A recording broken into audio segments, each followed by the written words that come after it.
At the little family-owned café on Maple Street, my daughter-in-law leaned across the table, smiled at the waitress, and said loud enough for everyone to hear, "Now that your husband is gone, maybe it's finally time you stopped pretending this family still needs you." My son didn't defend me. He just stared into his coffee like I was a stranger embarrassing him in public. I quietly folded my napkin, left a $20 bill beside my untouched pie, and walked out into the cold November rain. 3 days later, they learned something about my late husband's will that turned their perfect little lives upside down. I'm glad you're here. Follow my story until the end, and tell me what city you're watching from. Sometimes the people who understand this kind of pain best are strangers who've lived through it too. The cafe smelled like cinnamon, burnt espresso, and wet coats that afternoon. Outside, rain streaked the windows in crooked silver lines while cars crawled slowly through downtown Asheville. Inside, families laughed over soup and sandwiches, couples shared desserts, and somewhere behind the counter an old Frank Sinatra song played softly through crackling speakers. And there I sat at 69 years old, wearing the dark green sweater my husband Walter used to love, listening to my own family discuss what should happen to me as if I were furniture nobody wanted anymore. Walter had been gone exactly 18 days. 18 days since I held his hand in a hospital room while the heart monitor flattened into one long sound that still haunted my dreams at night. 41 years of marriage reduced to a folded American flag, sympathy casseroles, and silence. I still reached for him in bed every morning. Still turned my head whenever I heard a truck that sounded like his. Still forgot, for one tiny hopeful second each day, that he was never coming home. "Linda," my daughter-in-law Vanessa said again, stirring artificial sweetener into her latte. "You need to think realistically now." Realistically. Funny how cruel people always use practical words when they're preparing to hurt someone. I looked down at my tea. My hands trembled slightly around the ceramic cup. Across from Vanessa sat my son Eric. 44 years old. Broad shoulders like his father. Same dark eyes. Same stubborn jaw. But Walter's eyes had always held warmth. Eric's held exhaustion. Irritation. Like my grief had become inconvenient. "What exactly does that mean?" I asked quietly. Vanessa exchanged a quick glance with him before answering. "It means this house situation can't continue forever." House situation. Not your home. Not the place Walter built with his own hands over 20 years. Not the kitchen where I taught Eric to bake blueberry muffins when he was 6. Not the porch where Walter and I drank coffee every morning for 4 decades. Just a situation. The waitress arrived carrying our food. She placed Vanessa's avocado toast in front of her, Eric's burger beside him, and my slice of apple pie near my elbow. "Anything else I can get y'all?" she asked kindly. Vanessa flashed her polished smile. "No, we're good." But we weren't. Not even close. The moment the waitress walked away, Vanessa lowered her voice slightly. "You can't stay alone in that big house forever, Linda. It's too expensive. Too much upkeep. And honestly," she paused delicately, like she was choosing compassion instead of cruelty, "you're not exactly young anymore." I stared at her. This woman whose bridal shower I organized. Whose mother I sat beside during chemotherapy appointments. Whose children I babysat every weekend so she and Eric could reconnect. I had spent 15 years trying to love Vanessa into loving me back. But some people don't want love. They want control. Eric finally spoke without lifting his eyes. "Mom, maybe it's time to consider assisted living." The words landed softly. That somehow made them worse. Not shouted. Not emotional. Just practical. As if they'd already discussed it thoroughly before inviting me there. My chest tightened. Walter had barely been buried. His clothes still hung in the closet. His reading glasses still rested beside his chair in the living room. And already they were planning where to put me.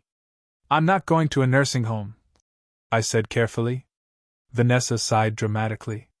"Nobody said nursing home. Why do older people always make everything sound dramatic? Older people. Not Linda. Not family. Just older people." Rain hammered harder against the cafe windows. A little boy near the counter laughed while his grandmother helped him color on a paper placemat.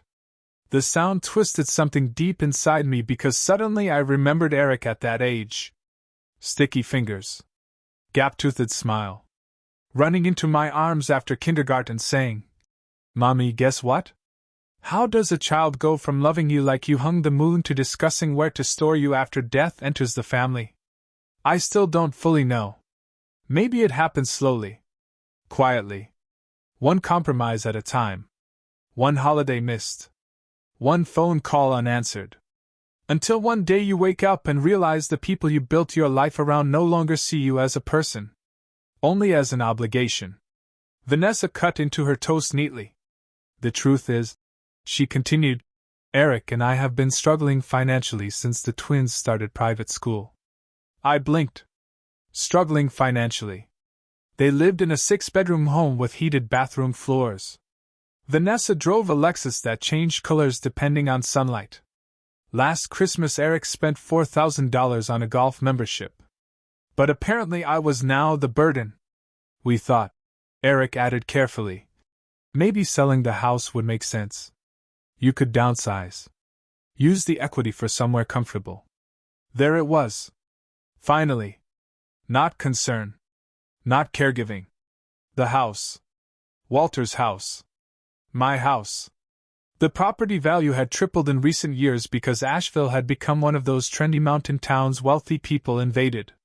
And suddenly my grief had become profitable. I set down my fork. The pie sat untouched. Sweet smell of cinnamon rising into the air between us. "When exactly did you two start discussing my future?" I asked. Neither answered immediately.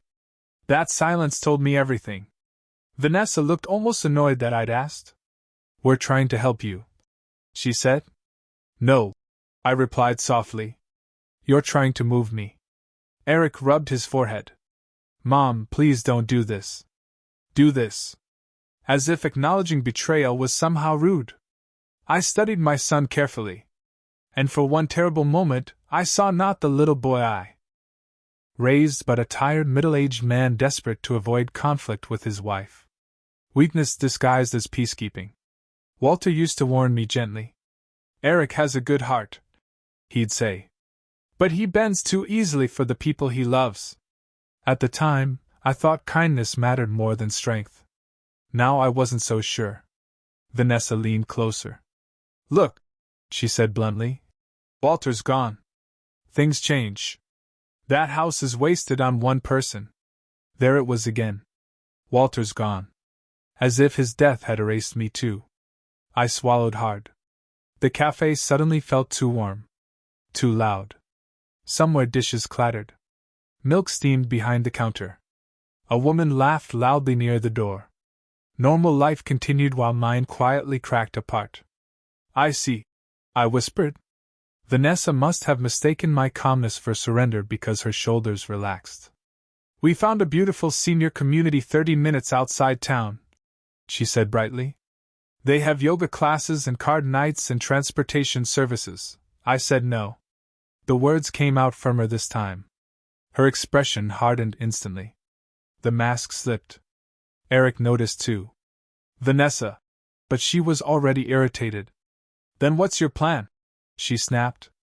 "Sit alone in that giant house waiting to die?" The sentence hit so hard I physically stopped breathing for a second. At the next table, an older couple glanced over awkwardly. Vanessa lowered her voice, but not before the damage was done. I looked at my son. Waiting. Praying. Surely he would say something now. Defend me. Correct her.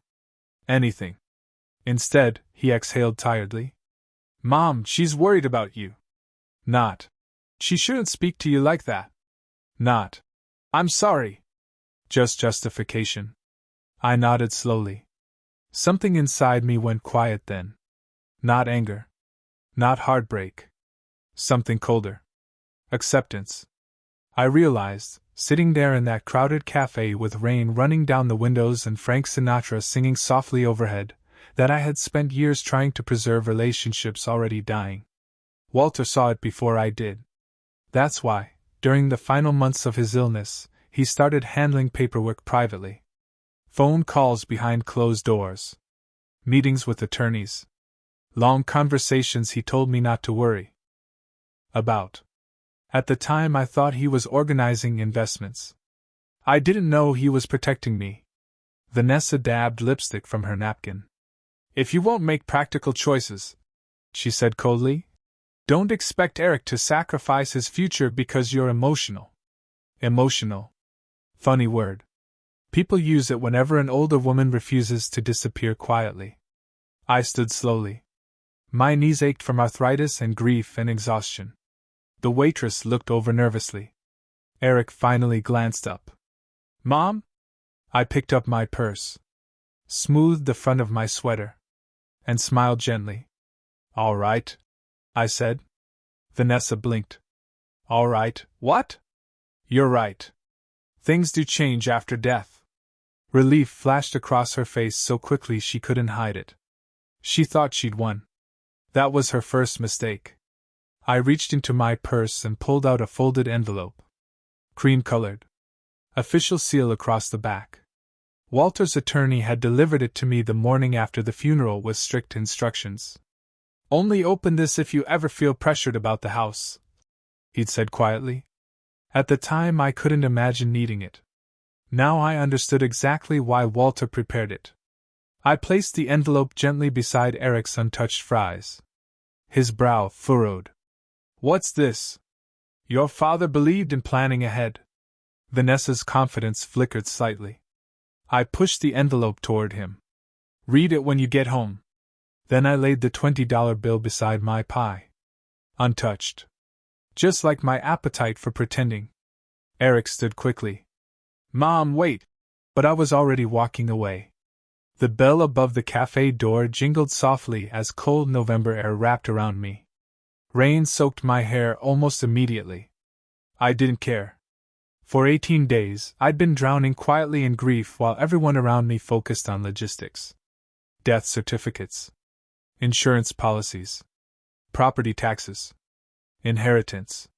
Nobody asked how it felt losing the person who held your hand through childbirth, funerals, layoffs, surgeries, and 41 Christmas mornings. Nobody asked how silent a house becomes after love leaves it. I walked slowly down Maple Street while rain blurred the storefront lights into gold smears across wet pavement. And, for the first time since Walter died, I didn't feel broken. I felt awake. By the time I reached home, darkness had settled over the mountains. The porch light glowed softly against cedar siding Walter painted himself 12 summers ago. I stood there a long moment before unlocking the door. Inside, the house smelled faintly like pine wood and old books. Like Walter. I removed my wet coat carefully. Hung it beside his still hanging near the entrance. Then I walked into the living room where his recliner sat facing the fireplace. Everything exactly where he left it. The blanket folded over one arm. Reading glasses on the side table. Half-finished crossword puzzle waiting beside the lamp. I sat down across from the empty chair and finally allowed myself to cry. Not loud dramatic sobbing. Just quiet tears slipping down tired cheeks. Because grief isn't always explosive. Sometimes it's simply realizing the only person who truly protected you is gone. And the people remaining are already measuring the walls for renovation. An hour later my phone rang. Eric. I stared at the screen before answering. His voice sounded shaken. Mom, what is this? I closed my eyes. Walter had always known timing mattered. It's your father's revised will. Silence. Then breathing. Uneven. Vanessa's voice echoed faintly somewhere behind him. What does it say? Eric swallowed hard. Dad put the house in a protected trust. Yes. He transferred ownership entirely to you 5 months ago. Yes. Another silence. Longer this time. He added conditions, Eric whispered. I looked around the living room Walter built. Every shelf. Every photograph. Every memory. Yes, I said again quietly. The conditions were simple. As long as I lived, nobody could force a sale, move me, pressure me into assisted living, or claim any portion of the property. And if any direct family member attempted manipulation, coercion, or harassment regarding the house, they forfeited their inheritance completely. Walter knew. Maybe not everything. But enough. Enough to understand love sometimes needs legal protection from greed. Mom, Eric said weakly. I didn't know. And maybe he truly didn't. But ignorance becomes its own kind of betrayal when you stop asking questions because the answers might inconvenience you. Vanessa suddenly grabbed the phone. This is insane, she snapped. He can't legally punish people for being concerned, he already did. I interrupted calmly. Silence exploded on the other end. Then I added softly, Walter wasn't nearly as blind as you hoped. Click. She hung up. I sat there afterward listening to rain tap softly against the windows. And for the first time in weeks, I imagined Walter smiling somewhere beyond my grief. Not because revenge mattered to him, but because dignity did. Outside, wind moved through the pine trees he planted 20 years earlier. Inside, the grandfather clock ticked steadily in the hallway. And suddenly this house no longer felt haunted by absence. It felt protected by love. 3 days later, a black SUV pulled into my driveway just after sunrise. I watched through the kitchen window while sipping coffee from Walter's favorite mug. Eric stepped out alone. No, Vanessa. That told me everything. He looked older somehow. Wrinkled shirt. Hollow eyes. Shoulders heavy with consequences. When I opened the door, he stood silently for a moment before speaking. I messed up. Morning fog curled through the mountains behind him. Somewhere nearby, birds rustled through wet branches. I studied the face I once kissed goodnight every evening for 18 years. I know, I said quietly. And for the first time since Walter died, my son started to cry.